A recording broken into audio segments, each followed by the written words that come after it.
എല്ലാവർക്കും നമസ്കാരം. പുതിയ വീഡിയോയിലേക്ക് എല്ലാവർക്കും സ്വാഗതം. അപ്പോൾ നമ്മൾ ഈ വീഡിയോയിൽ നമ്മുടെ ഒരു സബ്സ്ക്രൈബറിൻ്റെ ക്വസ്റ്റ്യനാണ് ആൻസർ ചെയ്യുന്നത് കേട്ടോ. അപ്പോൾ നിങ്ങൾക്ക് ക്വസ്റ്റ്യൻ സ്ക്രീനിൽ കാണാം.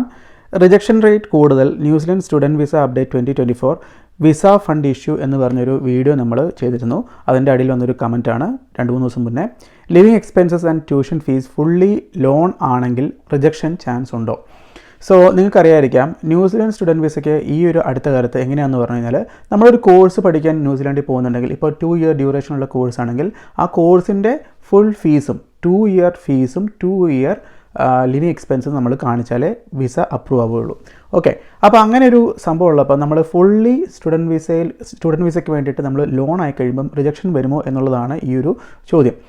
അപ്പോൾ ശരിക്കും പറഞ്ഞു കഴിഞ്ഞാൽ നമ്മുടെ സ്റ്റുഡൻറ്റ് വിസയ്ക്ക് നമുക്ക് മീറ്റ് ചെയ്യേണ്ട ക്രൈറ്റീരിയ നമ്മൾ ഫിനാൻഷ്യൽ ക്രൈറ്റീരിയ, അതായത് ഇപ്പം 2 കൊല്ലത്തെ ഫീസും 2 കൊല്ലത്തെ ലിവിങ് എക്സ്പെൻസും കാണിക്കണം എന്നാണെങ്കിൽ അത് എങ്ങനെയാണെങ്കിലും കാണിച്ചാൽ മതി. സ്റ്റുഡൻറ്റ് വിസ ഒരു സോഴ്സായിട്ട് കാണിക്കുന്നതിന് ഒരു കുഴപ്പമില്ല. പിന്നെ റിജക്ഷൻ വരുമോ എന്നുള്ളത് ഈ ഒരു കാരണം കൊണ്ട് മാത്രം റിജക്ഷൻ വരില്ല. ഇപ്പോൾ ഒരു സ്റ്റുഡൻറ്റ് വിസ ശരിക്കും പറഞ്ഞാൽ ഒരു വിസ ഓഫീസർ അസസ് ചെയ്യുമ്പം അവർ ശ്രദ്ധിക്കുന്ന കാര്യം എന്ന് പറഞ്ഞു കഴിഞ്ഞാൽ, നമ്മൾ സ്റ്റുഡൻ്റായിട്ട് പോകുന്നു, നമുക്ക് ആ രാജ്യത്ത് എന്തെങ്കിലും ഒരു ഡിഫിക്കൽട്ട് സർക്കംസ്റ്റൻസ് ഉണ്ടായിട്ടുണ്ടെങ്കിൽ നമുക്ക് സ്വന്തം സപ്പോർട്ട് ചെയ്യാനുള്ള സെൽഫ് സഫിഷ്യൻസി അല്ലെങ്കിൽ ഫിനാൻഷ്യൽ ബാക്ക്ഗ്രൗണ്ട് ഉണ്ടോ എന്നവർ എന്തായാലും നോക്കും. അപ്പോൾ നമ്മൾ ശരിക്കും പറഞ്ഞാൽ ഈ സ്റ്റുഡൻറ്റ് വിസയ്ക്ക് സബ്മിറ്റ് ചെയ്യുമ്പോൾ ശരിക്കും ഈ ഒരു ഫീസും അതിൻ്റെ കൂടെ ലിവിങ് എക്സ്പെൻസ് മാത്രമല്ല നമ്മൾ വെക്കേണ്ടത്.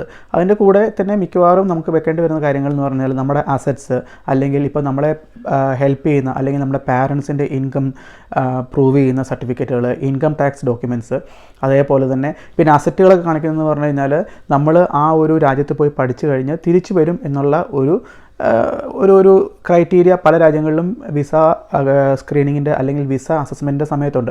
അപ്പോൾ ആ ഒരു ക്രൈറ്റീരിയ മീറ്റ് ചെയ്യുമോ എന്നൊക്കെ അറിയാൻ വേണ്ടിയിട്ടാണ് നമ്മൾ അങ്ങനത്തെ കാര്യങ്ങളൊക്കെ സബ്മിറ്റ് ചെയ്യുന്നത്.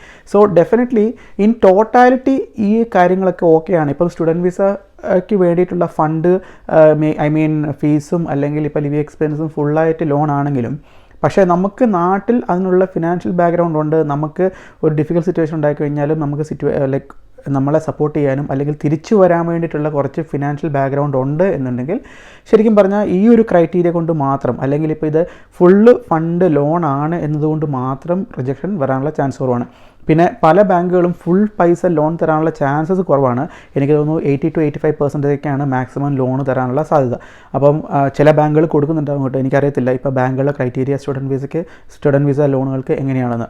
പക്ഷേ മിക്ക ബാങ്കുകളിലും ഒരു മാർജിൻ ഇടാറുണ്ട്, അതായത് നമ്മുടെ കയ്യിൽ നിന്ന് സ്വന്തം ഇടേണ്ട കുറച്ച് പൈസ അവർ പറയാറുണ്ട്. സോ അങ്ങനെ ഒരു ക്രൈറ്റീരിയ പല ബാങ്കുകൾക്കും ഉള്ളതുകൊണ്ട് തന്നെ ഈ 100% ലോൺ എന്ന് പറഞ്ഞാൽ എത്രമാത്രം പ്രാക്ടിക്കലാണ് എന്ന് എനിക്ക് അറിയത്തില്ല. ഇല്ലെന്ന് ഞാൻ പറയുന്നില്ല കേട്ടോ, ചിലപ്പം അങ്ങനത്തെ ഫിനാൻഷ്യൽ ഇൻസ്റ്റിറ്റ്യൂഷൻസ് ഉണ്ടാവാം.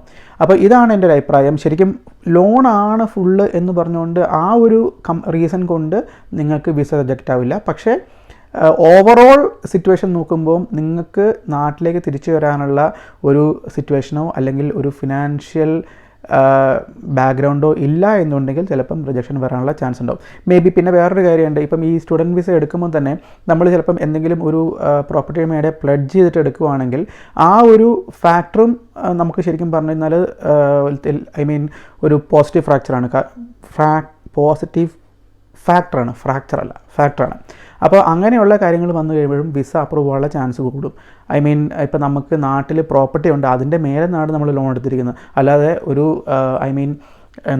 ഒരു സെക്യൂരിറ്റി ഇല്ലാത്ത ലോണിനേക്കാളും കുറച്ചും കൂടെ ബെറ്റർ വിസ ഓഫീസറിൻ്റെ കണ്ണിൽ സെക്യൂരിറ്റി ഉള്ള ലോണുകൾക്കായിരിക്കും കുറച്ചും കൂടെ അവർ കുറച്ചും കൂടെ നന്നായി പെർസീവ് ചെയ്യാം. സോ ഇതൊക്കെയാണ് ഇതിനകത്തെ കാര്യം.